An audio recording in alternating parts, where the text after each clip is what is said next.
Have you experienced the awesome power of the Panasonic Real 3DO system? Obviously. Presenting 3DO, the most advanced home gaming system in the universe. It's time to put away your toys. 3DO from Panasonic, Gold Star, and Creative Labs. A new low price and free games. Mind-blowing graphics of Panasonic Real 3DO. 3DO.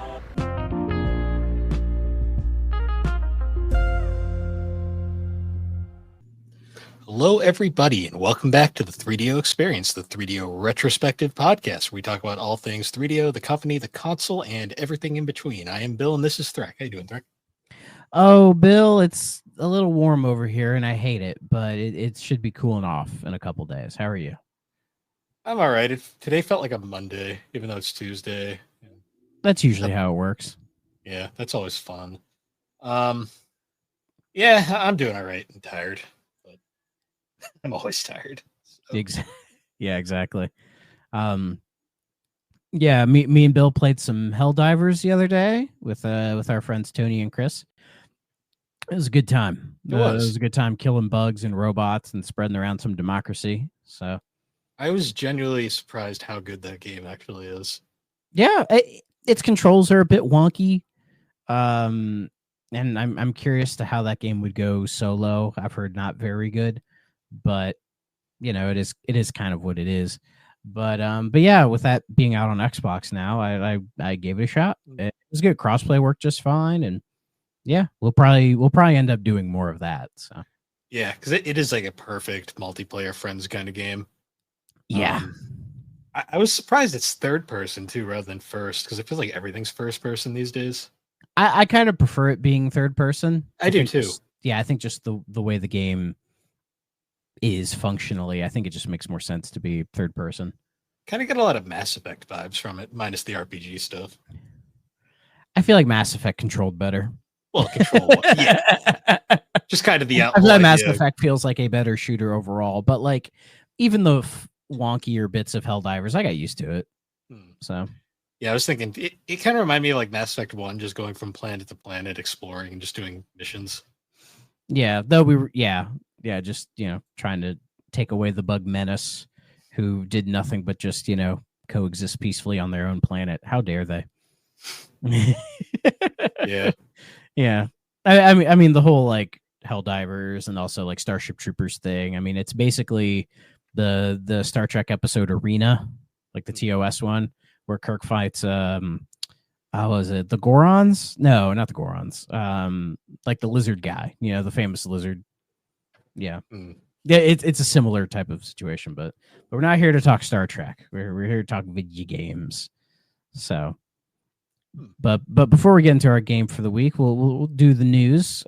This one should be a short roundup of news. I had to dig a little bit. The first one I saw, this is more for me. There was an indie showcase, I think it was last week, and they announced the release date for Yuka Replayly, which is like that name so much. I know, but it's like the big old remaster, remake, whatever of Yooka-Laylee. It's coming out October 9th for all consoles. Apparently, if you own the original, you can purchase the new one for a 30% discount. I mean, it'd be nice if they just gave you the upgrade, but, you know, it's better than nothing, I suppose. Isn't the remaster more expensive than the game was originally? It just says it's $30. Oh, okay. I thought I read somewhere it was like 60 or something. I was like, they have a physical version for 50, but digitally it's just 30, which is how it should be. Digital version's cheaper. But they say if you own the original version, you can get it for 30% off. So, which, you know, that's not too bad, right? You save a. I've looked at some of the shots of like the remaster. It doesn't really look like they've done a whole lot to it. I mean, it's not really that old. You know what I mean? No. I mean, one of that game's biggest complaints was like, I mean, obviously it was made as a love letter to Banjo-Kazooie fans. Yeah. But like a lot of like people who played it who didn't really get the Banjo-Kazooie vibes were like, why is this game so lifeless? And I'm like, because Banjo-Kazooie was kind of lifeless back in the day. Yeah, it's a game that kind of wears its era on its sleeve. But Yeah. I'm more interested in the actual like replay league because apparently they fixed up the controls and added in other stuff and a new soundtrack and everything. So it sounds like it'll be the better way to play it. But I imagine if you played the original back in the day, or even like, didn't it have a Kickstarter? I think it did. It did. Yeah, like back in the Kickstarter, and then seeing this come out, and then you still have to pay for it. You know, I don't know. Maybe if you're a Kickstarter backer, they'll just give it to you. I don't know. But Well, Kickstarter, unfortunately, is kind of got a bad rep these days. So indeed, it does. But yeah, that's out. Inafune. But that's out October 9th. So I'll keep an eye on it because I want to see if people are like, if this is the better version to play, then I will. I see the sequel Impossible Lair on sale all the time. Impossible Lair is, in all honesty, a much better game. But isn't that just Donkey Kong Country? It's better, in all honesty. I mean, it's stylistically. That's it's not hard to do.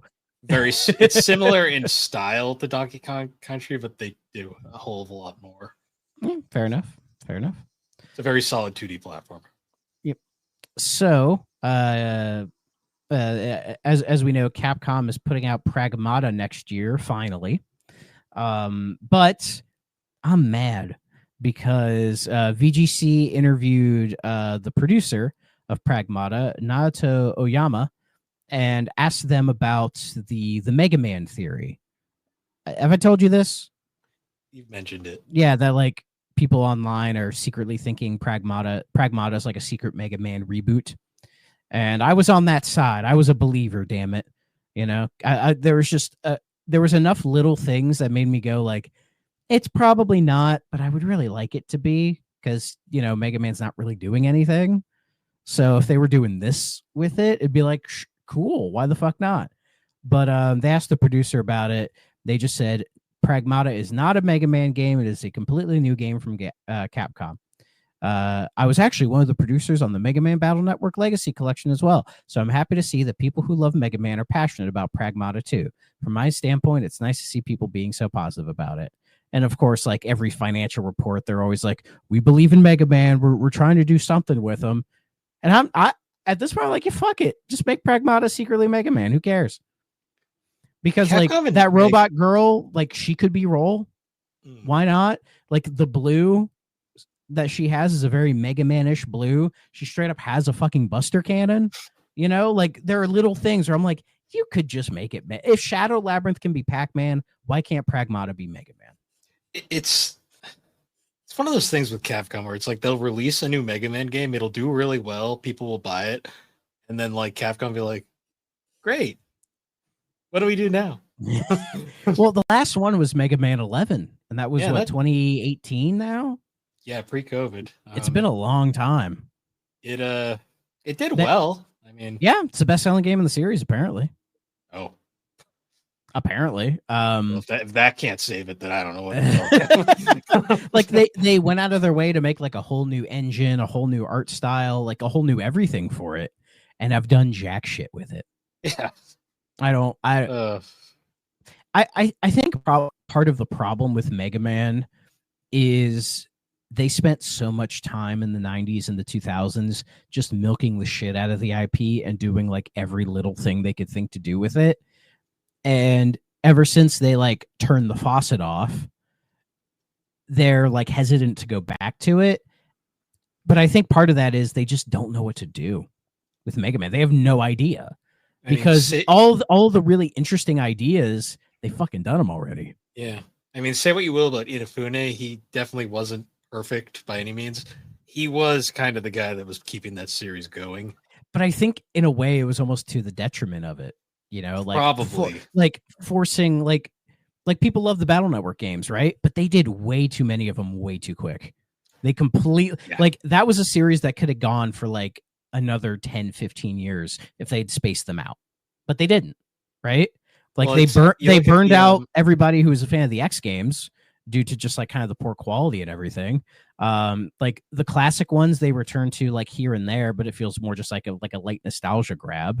You know, like Zero ran its course, Star Force ran its course. They canceled Legends 3. Star Force is an interesting case where like the first one was really good, the second one sucked major ass, and then the third one kind of brought it back, but by then no one gave a shit.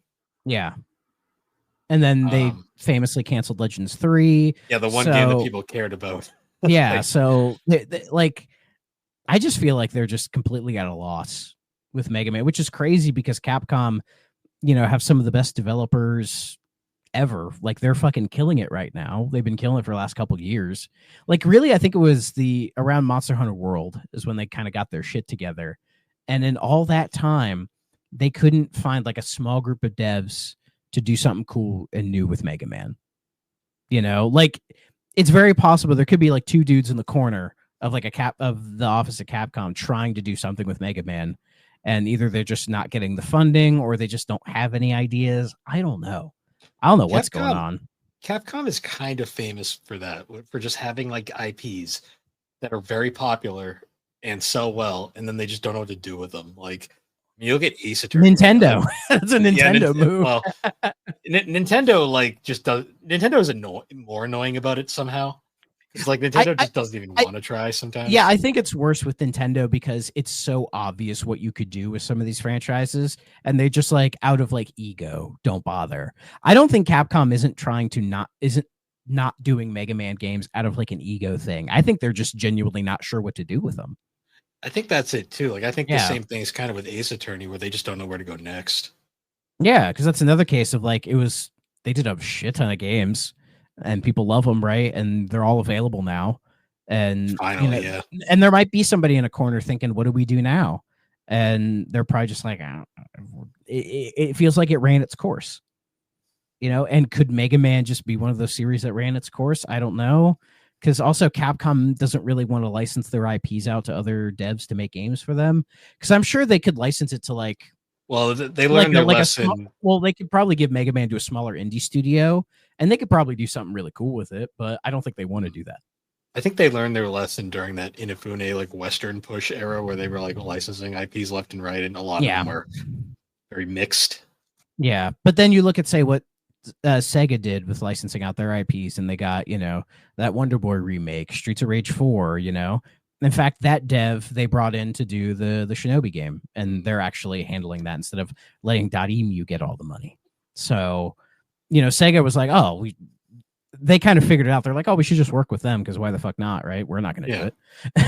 So, well, I mean, Sega is smart. Like they're one of the smarter companies out there. They've gotten smarter about it, I think. Like Sega's been through a lot of stuff. Did you notice? So we'll probably talk about it later. But did you notice, like when you booted up Sonic Worlds, that it said Atlas at the start? No, I didn't notice. I noticed under the credits Atlas was credited. I'm like, did Atlas help with this? I was very. It's not like they're working on Persona 6 or anything. I mean, who knows what Atlas is doing? They are again, whatever. Well, I find it weird that new Sonic Racing game is not being done by Sumo Digital. Like it's Sonic Team doing it. And we'll get to it, but I we'll want to talk about that. We'll probably talk about that in the future when it like comes out fully. But yeah, hopefully they do some with Mega Man. But yeah, Pragmata looks cool. Like it's definitely a game I'm interested in. So I don't know. Maybe because of this, they'll sneak some like Mega Man stuff in there just to fuel the theories. You know, I could see them doing that. Let's see. We got two things about Atari, because Atari's making all the waves now, aren't they?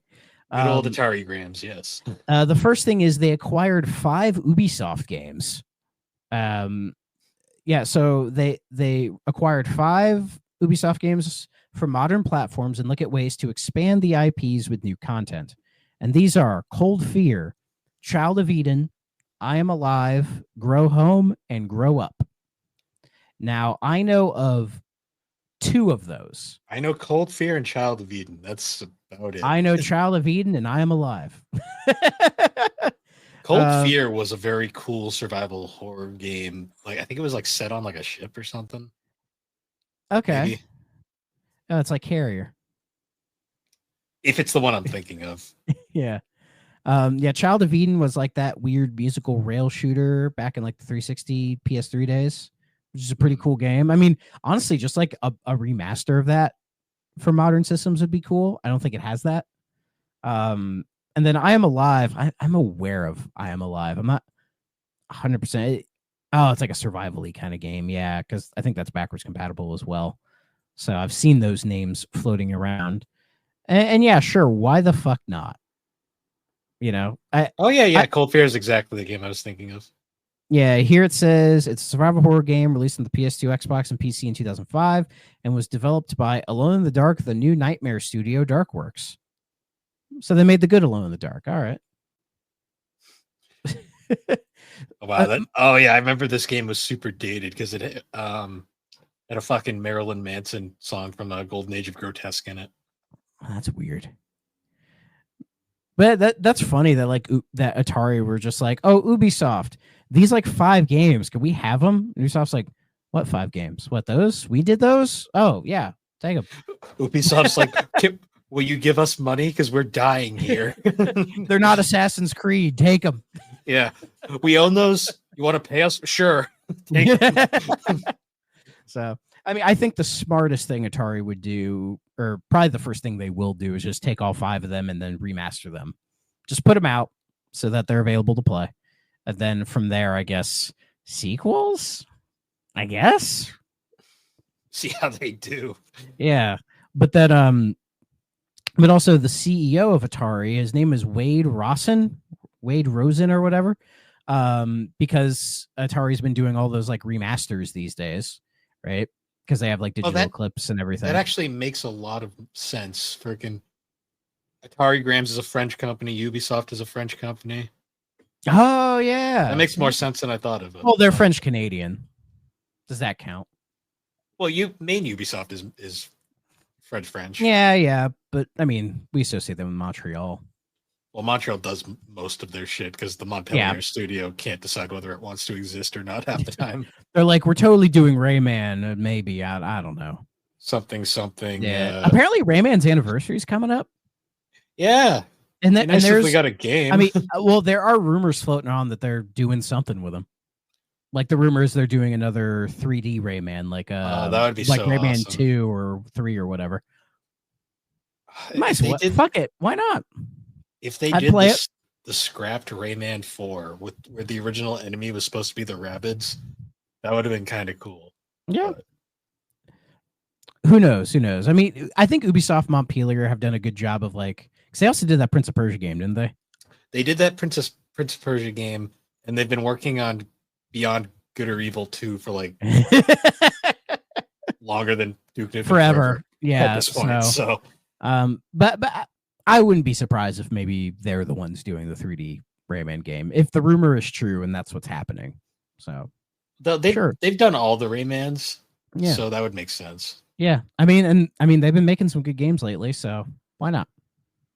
But yeah, I just think it's funny that they bought him from them. But anyways, back to Atari.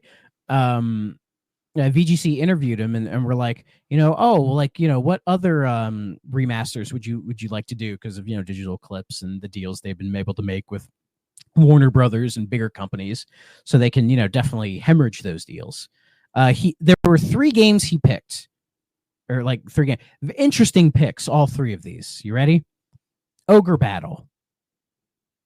I mean, that sounds like something Square would just do on their own, really. Like they did, like a couple of years ago, I think.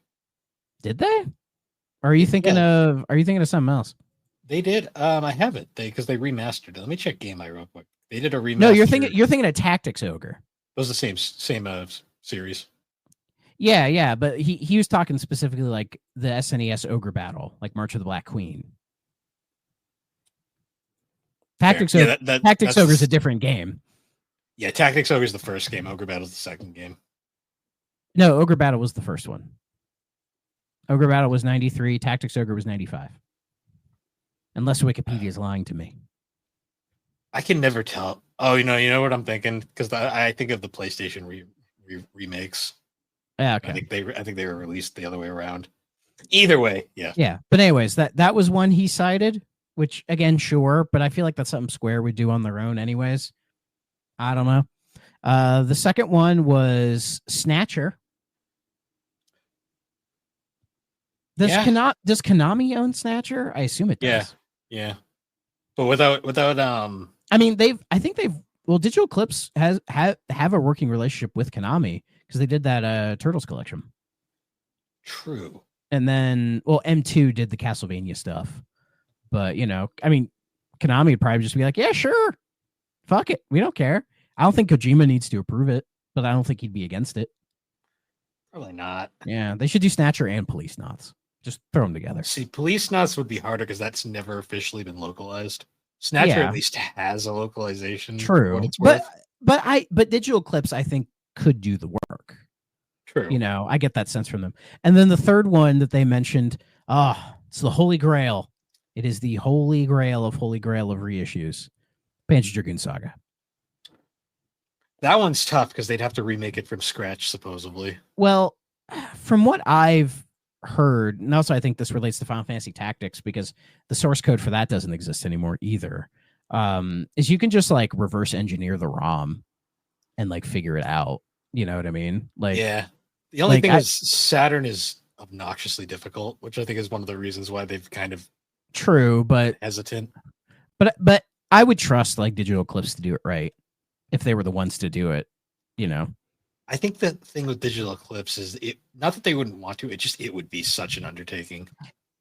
It would be like, I feel like if they were going to do Panzer Dragoon, they would just do all of them. Like they would do the 3 on Saturn and then probably throw in the Game Gear one for fun, might as well, right? See, the first Panzer Dragoon's already been remastered though. That's why that was a remake from Forever Remade, Entertainment, and it is True. not very good. I played True. it. I didn't like it at all. And they've supposedly been working on the Zwei remake forever now. That's why it's a much bigger game, so it probably is taking Yeah. more time. I mean, that's been like years though. The Panzer Dragoon remake came out in 2020. Fair. And judging by the quality of that remake, I'm like, if you're gonna put that into Zwei, it should have been out by now. Like Saga, I think would have benefited the most from a proper remake because it's a turn-based game, so you don't have to, worry too much about other things. But but also, I think Panzer Dragoon Saga is just such a weird game with a weird history and a weird legacy that I think Sega is just a little standoffish with like really doing anything with Panzer Dragoon. Really, they don't do much with them at all with that series at all. Really, To be fair, it is super niche. yeah. But I think if they did like a proper remastered collection of the 3 Saturn games now, I think it would do well. I think people just having Saga there alone would, I think, justify it. Well, any way to not have to spend $1,000 to play the game. Legally. Yeah, though you can emulate it just fine now. I've messed with it on an emulator and it works. True. So, like, some of the work has been done. It's just a matter of doing it. And again, I think if Digital Eclipse wanted to do that, I think they could make it work. I do. I trust them because I've played quite a few of their collections over the last however many years. And I've seen footage of the other ones that they've done, and they've been great at it. Could you imagine like a whole Panzer Dragoon like documentary where it's like, here are like the Saturn games and then the mini one, and then they like get interviews with the dev team, and like they try to find everybody from Team Andromeda to talk about the making of Saga and all that. Like that would be great. Like just as like preserving video game history, that would be, I think, monumental. Really. And if they could sneak Orta on there, because you might as well at that point. I mean, Orta's technically probably the most solid game in the series. I mean, it's an OG Xbox game, so yeah, and it was made by a lot of the original team. So yeah, so I that's just me, thinking like that would be cool. I would really enjoy that, and I would pay money for that 1,000%. So who knows? But yeah, who knows? I don't want to think about it too much because we'll go on forever.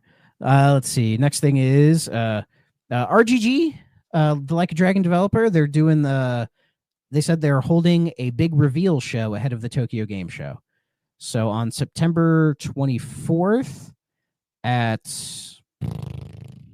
let's see, that says 8 o'clock PT. Is that Pacific time? I don't know. I think so, yeah. But yeah, Wednesday, September 24th. they're doing their next RGG Direct.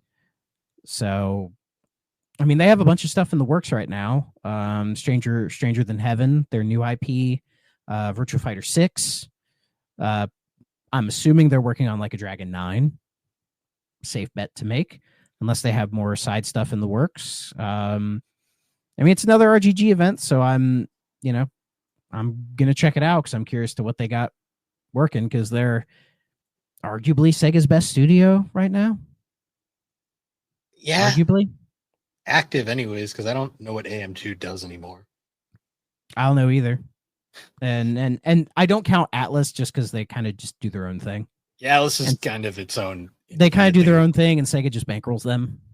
Yeah. So yeah, and then Sonic Team is Sonic Team. So Sonic Team is the most hit or miss. yeah, and I say that with love, Like with all the love in could, the world. They can either release straight up banger, or they release a flaming turd. So Exactly.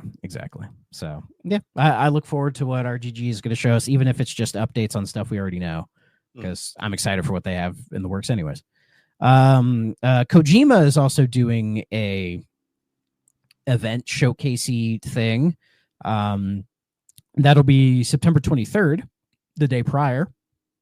And from what I know of Kojima, he has 2 projects in the works. There's OD, that game that he's working on with Xbox, which is not canceled because everyone was like, oh, they cancel it when all the layoffs happened, but it is still happening.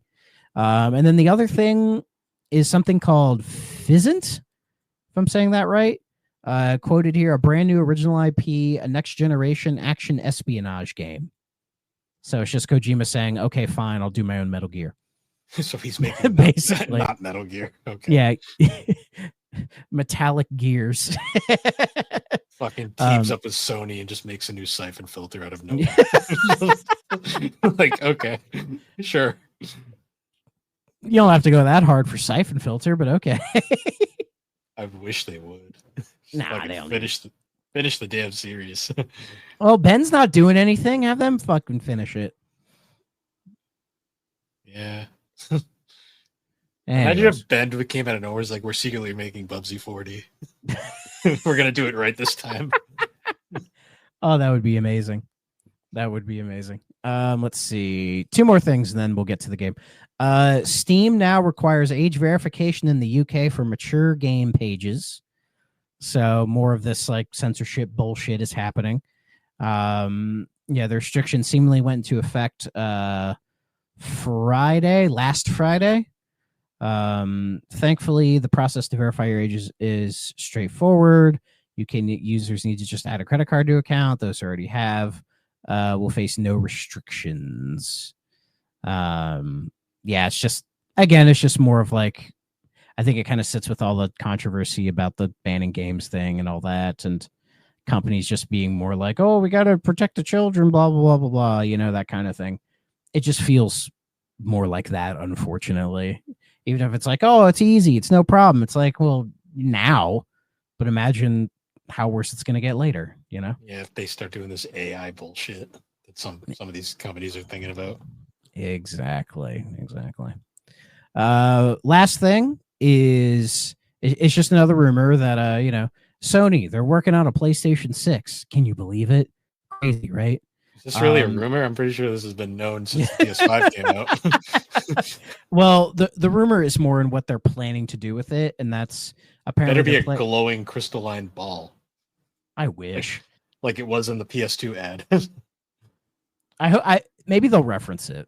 I hope they do, because that's still one of the greatest advertisements ever. It's pretty good, but apparently they're planning to go the rumor is that they're going to the 2 SKU route.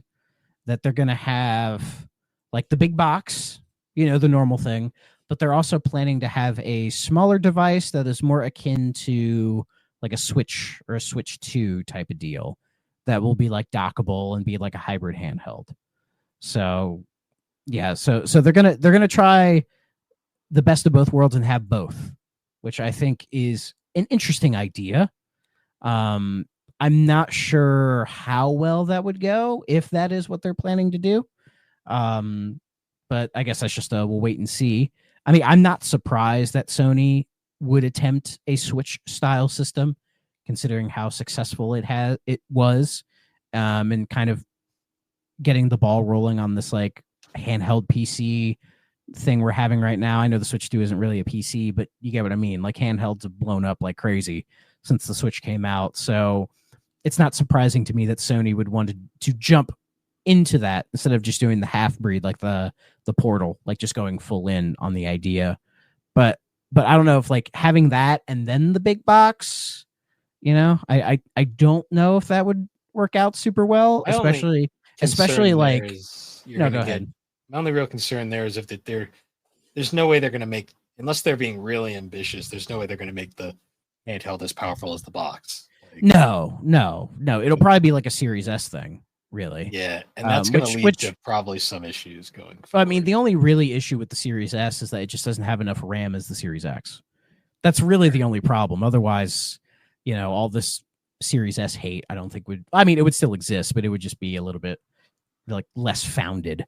But you know, regardless of that, you know, if they attempt to do the 2 SKU thing and say this PS6 portable has some of those same limitations as the Series S, it could cause the exact same problem. But again, it's all speculation, so it doesn't really mean anything at the end of the day.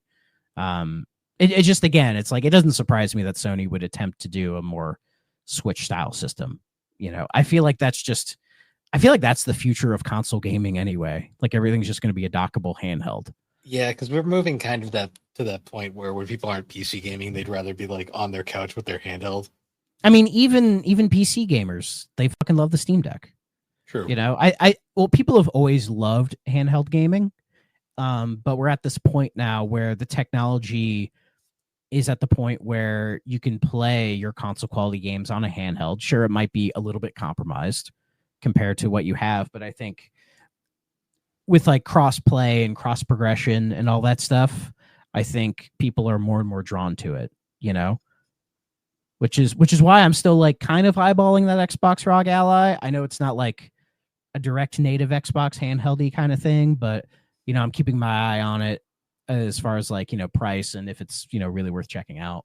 So, because it would be something that I would be interested in. Like if I could take like my Xbox games portably, that'd be amazing. And then have that integration with my PC library would be really nice, you know, and I would probably play that thing a lot. So, but again, we'll wait and see.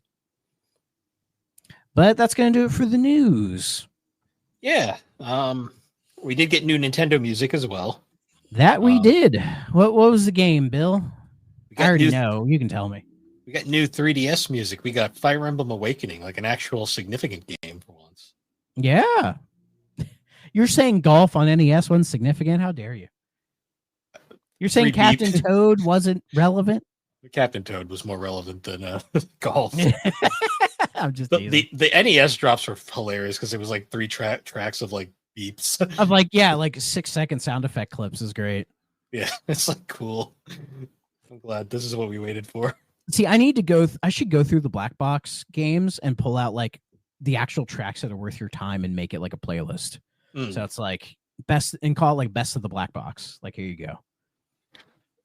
Yeah. Because you can make playlists on here. I don't know if you can like share them with people or not. You can. I'm not sure. You can. I haven't dived into this app really at all. Like half the time I forget it exists. So like you can share. The problem is though, like if you share it, it's like if you don't have the Nintendo app, it's like cool. That's great. Oh my god, this screenshot via listeners are gonna like this. It's for the track that says, "Let's see what I'm capable of now," but I think it's meant to say class change, but it got cut off, so it just says Ash Chan. Ash Chan. I mean, what's more fitting for Fire Emblem than Ash Chan? Am I right? Yeah. Because Awakening was the beginning of the waifus, wasn't it? It was, but not to the degree that people make it out to be. Fates was where it got fucking weird. Yeah. I mean, Fates had fucking the wife petting mechanics. So no, thank you. Like people praise Awakening all the time, and it's definitely one of those games I need to like. I mean, the only Fire Emblem I've like beat start to finish was Three Houses. So, and even then, I only did like a third of it. So, Yeah. or a fourth technically. Technically a fifth if you consider the fact that there's. I don't have DLC. I don't have the DLC, but yeah, 3 hours was good, and yeah, I really should play Awakening. Like I should sit down and do it, but Awakening gets a bad rap for the waifu shit, which in reality to people, it's literally just you have one male character fight with one female character, and they eventually fight long enough together, they get to S rank, and then baby happens off screen. You don't. It's like, and then now you get a fucking future child for them to also And fight with. it's weirdly enough, it's not that different from Dragon Quest V. No, it's not at all. Except you can like do it with like the entire cast. Yeah. But I always heard Awakening is really good. It was the game that kind of saved the franchise from turning into, I don't know, F-Zero. Yeah. So, and also I think, was it Fire Emblem Heroes? That's like the one Nintendo mobile game that did really well. Yeah, it did. The gacha game, which I mean, hey. What if you're better into way that. than waifus, am I right? Worked out. Who needs Mario? Well, Mario Yeah. Run was boring. Yeah, it doesn't do it for me. I've played it a couple times, and I'm like, then the kart game got old really fast. Mario Kart Tour. Yeah. I didn't like it either. Just didn't. No, I don't think Nintendo's strengths are in mobile games, which is why they kind of stopped doing them. Or it's a shame they got rid of the Dr. Mario one, because it's like that made sense as a mobile game, like a mobile, puzzle game, yeah, fuck it. But I never played it, so maybe that was the problem. Yeah. Well, I mean, they did have success with Pokemon Go. That was probably the most successful. Yeah, but they didn't make that one. True. They Yeah, they let somebody else make that. So smart. Yeah, and then I think that company ended up being sketchy. What a shocker. A mobile game company sketchy. Who would have thought? Yeah. Anyways, let's get to the game this week, because Yes, we are tackling another Army Man game. It was time, right? the most Another one. well, not counting the last Army Man game in the series, because that game's stupid, but the most obscure Army Man game from 3DO's run, I should say. Yeah. Green Rogue. I don't have it. Just imagine. Yeah. This game is I game's borrowed fun. it. You can, so if you're a collector, you can get this game for $3 because it's an Army Men game and nobody cares. Well, and also they're not rare. No, because not only did 3DO release 30 games in a year, but they also printed them to hell because they thought these are sure to sell. According to price charting, the PS1 version is $13.99. The PS2 version is $9.99. Yeah. Oh yeah. So this did come out on PS1 and PS2. So There are I played the PS1 version. Oh, okay, interesting. So I can share the PS2. I played a little bit of PS1 on an emulator because I don't own that physically, but there are slight differences between the two. Okay. So yeah, this game came out in 2001 during the incessant spray of Army Men games. Like a hippopotamus muck spread. Yes. So Yeah. just for the record, this game came out in 2001. In 2001, we had Army Men Final Front, Green Rogue, Advance, Portal Runner, World War Team Assault, Operation Green. So 6 games. And now 7th. Yeah. Plus multiple SKUs for all of those. Like Portal Runner had both PlayStation 2 and a Game Boy Color game. The 2 versions of Green Rogue. Yeah. So Nightmare. 3DO, what the fuck were you doing? Oh god, yeah, all for this. And like, it's weird with Green Rogue, like looking at like reviews and like rankings of the games in the series. This one usually sits at like near the bottom, right? But like, it's not a good game. But I didn't think it was terrible. So this is like the most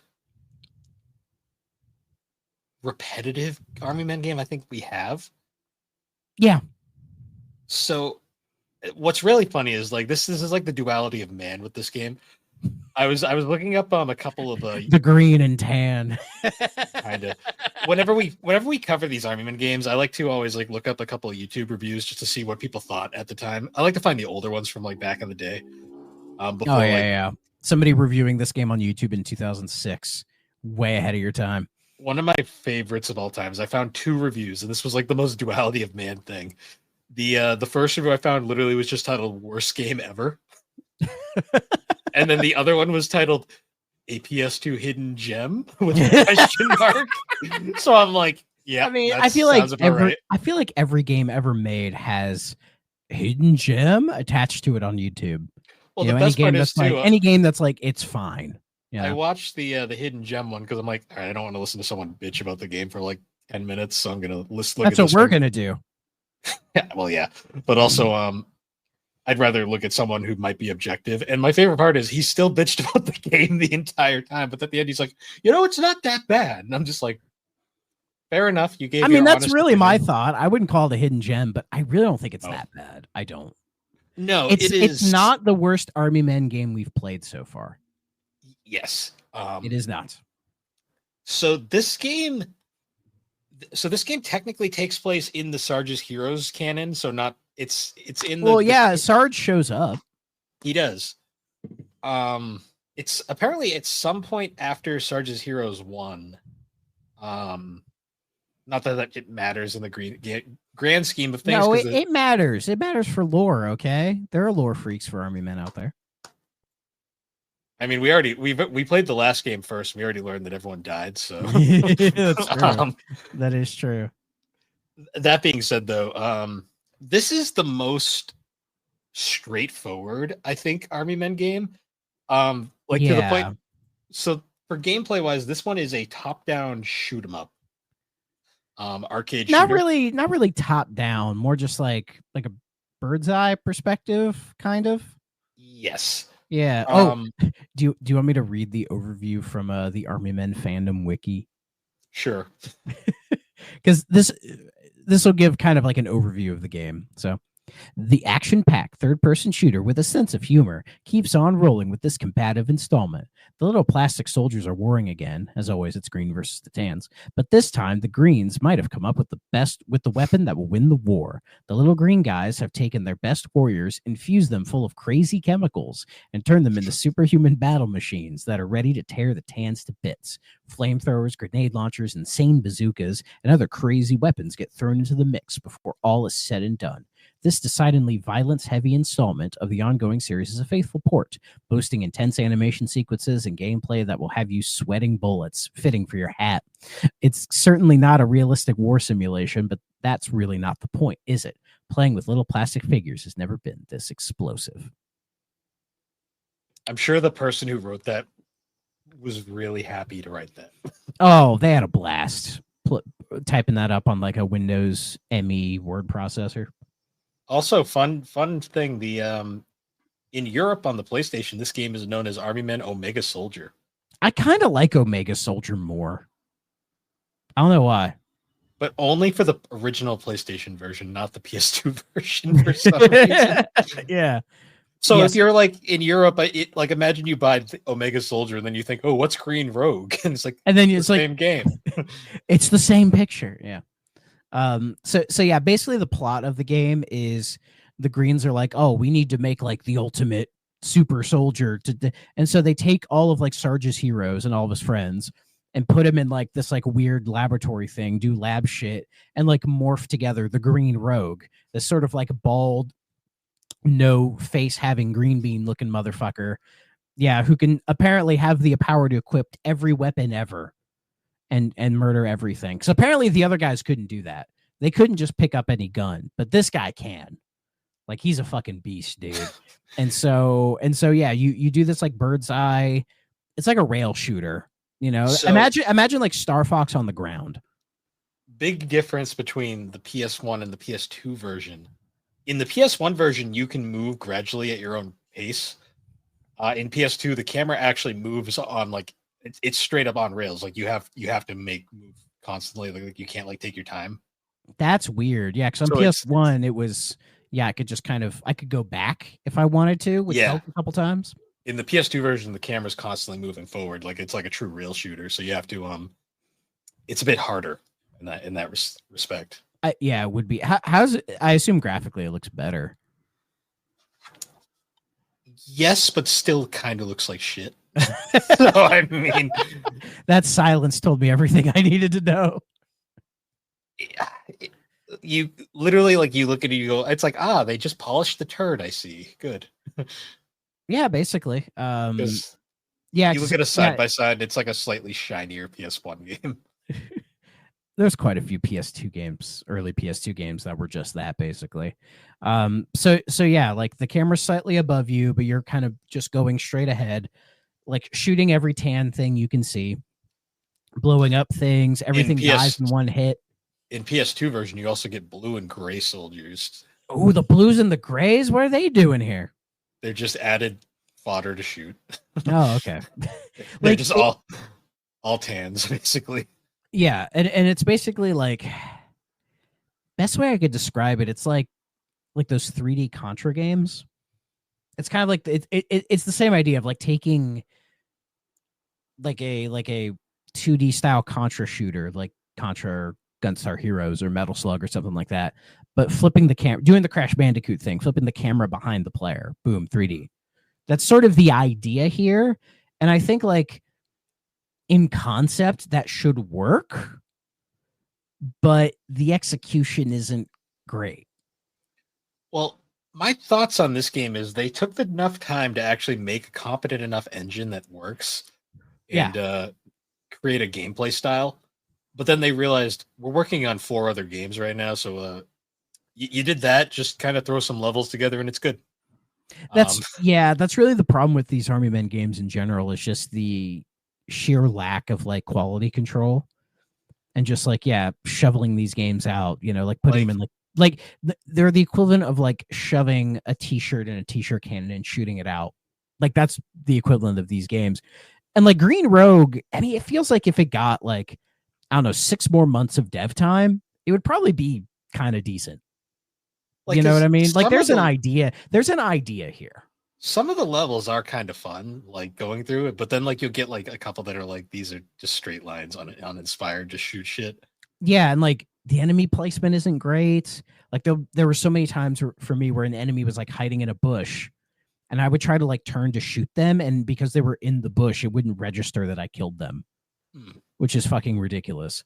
Like there's the occasional boss battle, like that shark submarine thing, which was kind of neat. And yeah, like there's way too many like levels of the same type. It's like what the first 3 levels are all jungle levels. Yep. And it's like, I get it. Like, can we get on? And then you do desert levels. It's like, okay, great. Can we move on? You know, like also like I think the game's only like maybe 2 hours long, but it feels too fucking long. Well, because it gets harder the farther you go in, and like by the end, it's like stupidly difficult. Yeah, I definitely save stated through some of it just because I just wanted to see more of it. But it's just a game that's just not really well refined, which is a shame because I like the idea of this game. How did it run on PS1? Out of curiosity, I had no issues with it. I mean, I was just playing it on emulator, and it ran just fine.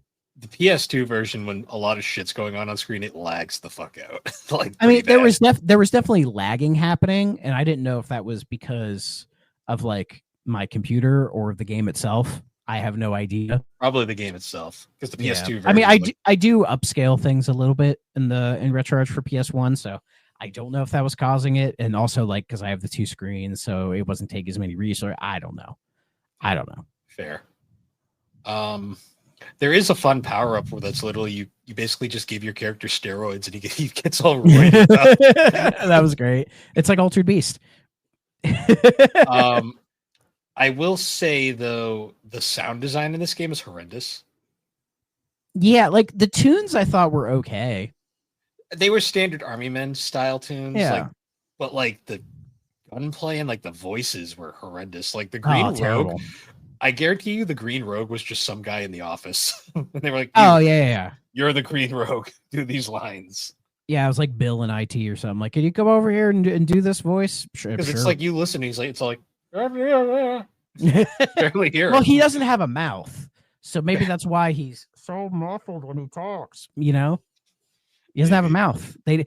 They made the Ultimate Soldier, and the Ultimate Soldier doesn't have a mouth. What does that tell you? Wake up, sheeple. Also, like the movement was awful.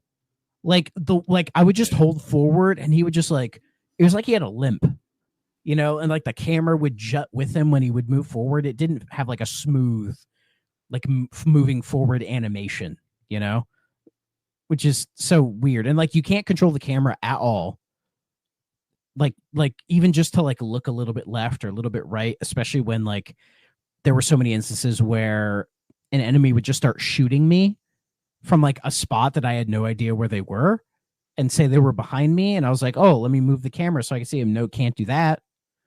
You know, like, and it has all these guns and you get like 3 upgrades for all of them to like, you know, auto fire and then the spread shot and all that. Once you get the spread shot bazooka, that's it, man. You're good. Yeah. You just fucking blow up everything, which is awesome. But So you want to hear what the back of the case says? Because this is lovely. oh yeah, please. So on the back of the PS2 case, new arcade-style high-tech shooter created in a covert laboratory by splicing DNA from the strongest and most skilled soldiers, the Omega Soldier. That's where they got that from.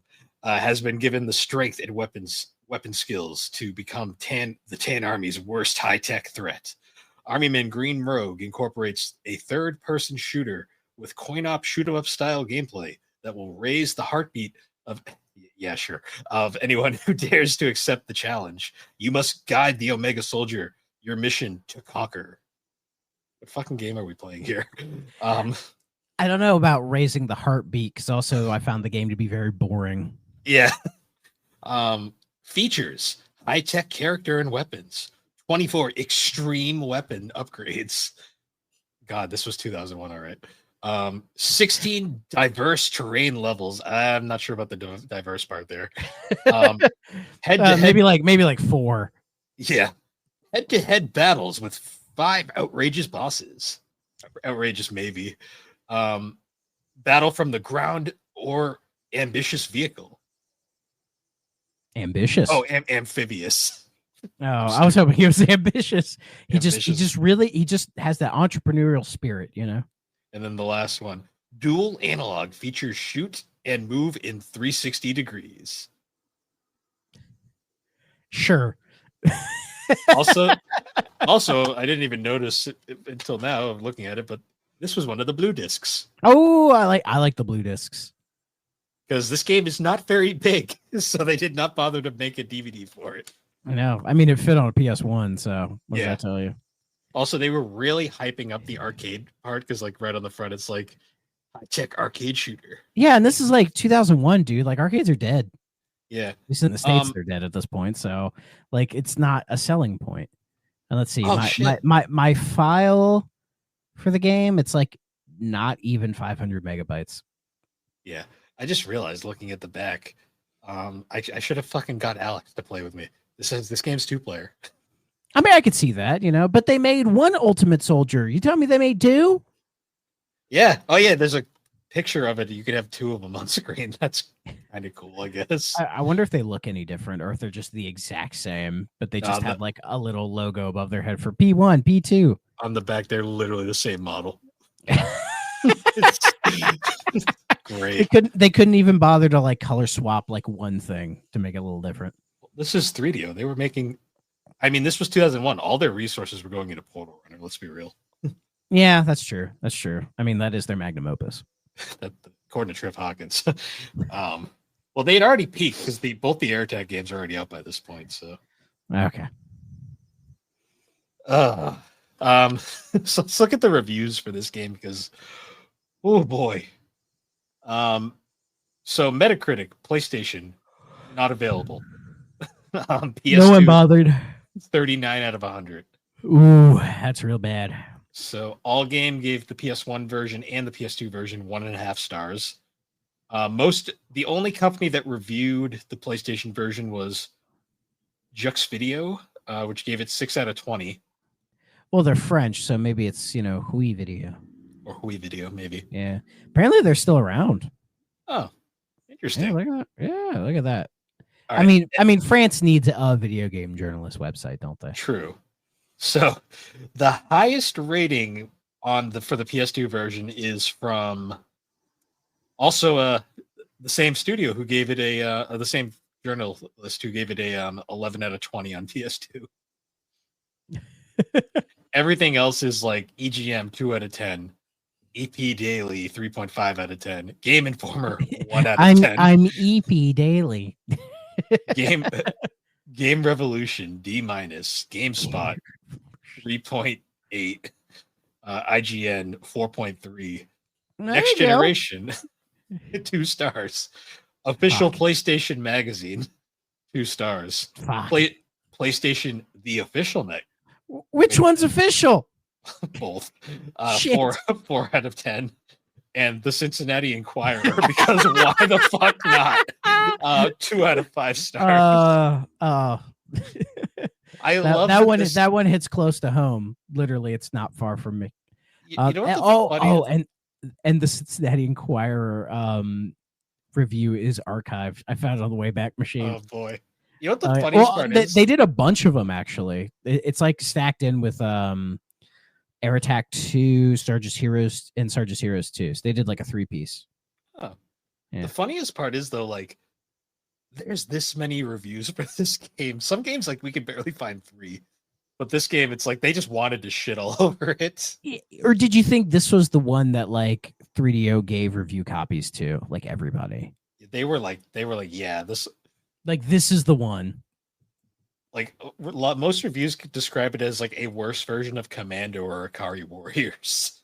I got those vibes of like Commando and Akari Warriors, and Akari Warriors has its problems too, but like yeah.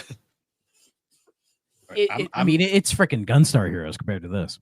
I'm sitting here trying to figure out what the difference between Official PlayStation Magazine and PlayStation The Official Magazine is. Let's see. Cincinnati Enquirer says Green Rogue tips its hat to classic 80s arcade games where players are forced to keep on the move as the screen continues to scroll up, uncovering a countless onslaught of bad guys. This time, however, action is in 3D, but the basic gameplay is similar. Not a bad idea, really, but the action proves repetitive and lackluster after a short while. And, you know, that's exactly how I feel as well. Like, it's honestly, like, okay. I think a lot of the issues are the game just, it doesn't look great, sound great, run great, or even play that great.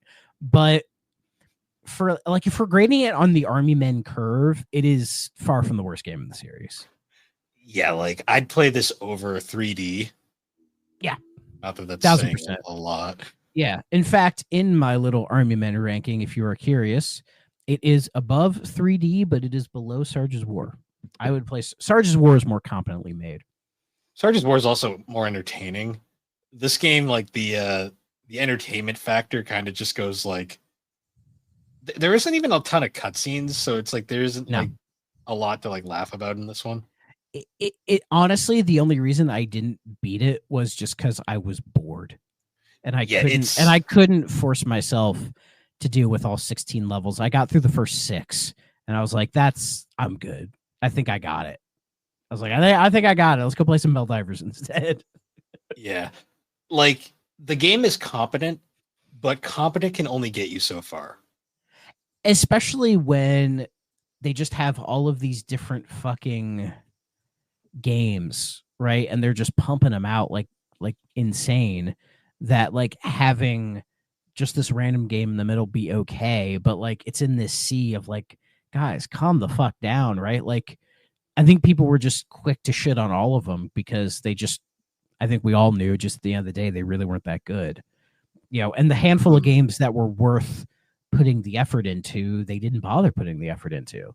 Like, if they just had like the Sarge's Heroes, the Air Attacks, like if Sarge's Heroes was the main line of Army Men games, and then it was like every once in a while, like, oh, here's an Air Attack, here's a Green Rogue. If they paced everything out more and gave them proper time to work on, they probably would be fondly remembered games that were like, oh, these were cool, they should bring these back. Like, that would probably be a prevailing thing. And I think 3DO would have stayed around longer if they just focused on making one good game like you keep development costs down by making one good game, and then if it's good and people will go and buy it, you'll get your money back, right? And then you get people waiting so that when you do the next one, it'll do even better. Like that's just basic shit, but they just couldn't be bothered to do that, and as such, all these games suffered. And I think Green Rogue is just one of those that suffered. Yeah, like literally, it's like they came up with an idea, made it function, and then just said, good enough. Yeah, exactly. And that sucks, man. Yeah. It's just it's just a lot of these Army Men games, we're going to play them and be like, this isn't really great. And that fucking sucks. Especially because there are gems in the series. We know there are, but. Yeah, like, I mean, we already played. We played one of them. We played RTS, which it was. That one mostly has the benefit of it wasn't made. 3DO didn't even touch that one. It's one of the few Army Men games you can go and buy right now, which I think kind of speaks to the quality of it. Yeah. So, and then you go on about the air attack games. And then there's like the original, like real-time tactic strategy things that were released on PC afterwards. So, yeah, those are the ones that people seem to be the most fond of, and some people do have a soft spot for the original Sarge's Heroes and Sarge's Heroes. Yeah. I have a soft spot for Sarge's Heroes, actually. I do. Because that was kind of my introduction to the whole series. And I was like, I kind of like this. Yeah, like it's not amazing. Those two, but those two will be fun to revisit when we get to them. Hell yeah. So I guess must play okay, stay away.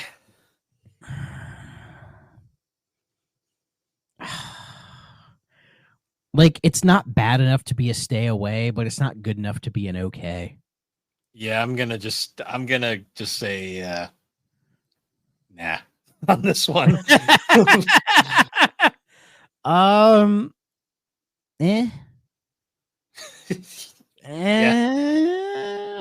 don't know. Go eat your green beans instead. Get healthy and eat your green beans. Don't bother playing this game. Yeah, go get some fresh green beans from your local farmer's market, and cook them up and eat them. They're good for you. Call any vegetable. Sorry. Yeah, this one was a little disappointing. I mean, honestly, it went better than I thought it was going to be, to be honest. I thought it was going to be absolute trash, but it wasn't trash.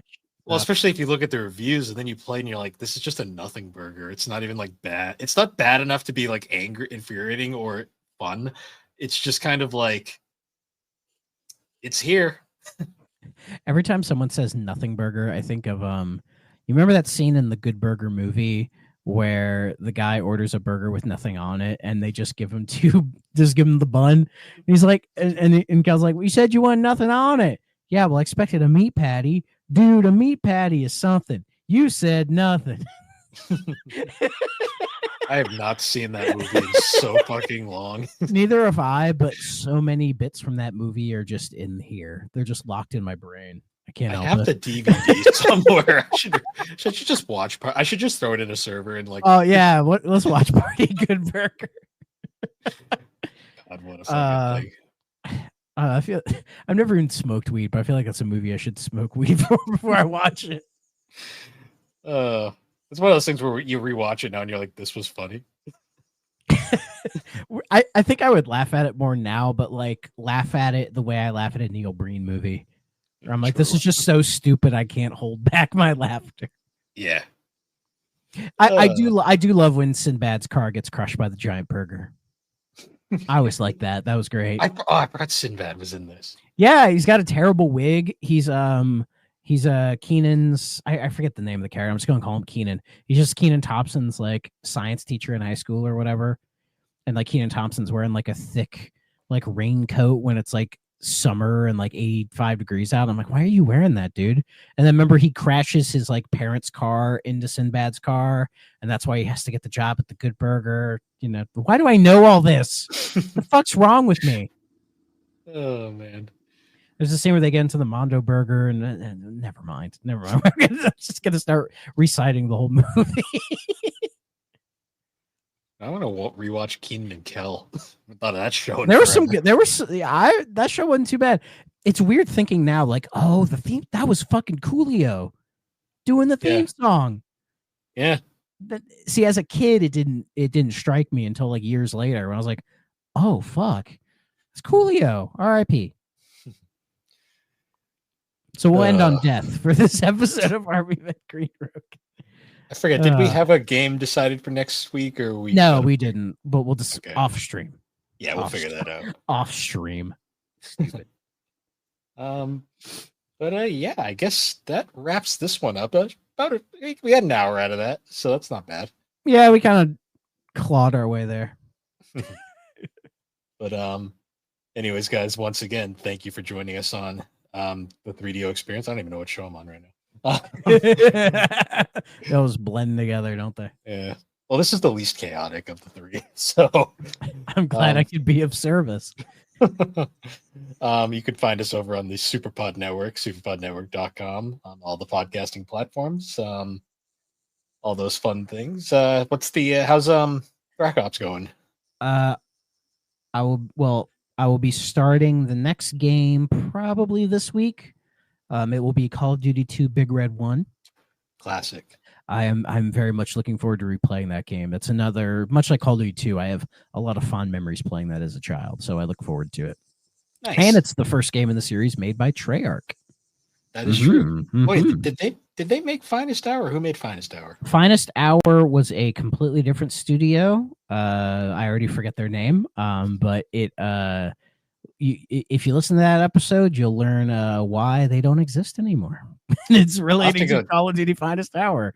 Because oh boy, that didn't work out too well for them. Well, alrighty then. Well, yeah, you guys can all look out for that when it eventually comes out. And in the meantime, guys, once again, thank you for joining us. We will see you all later. Bye-bye.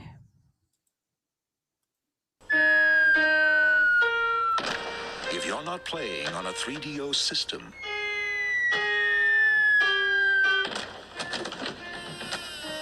what are you playing with?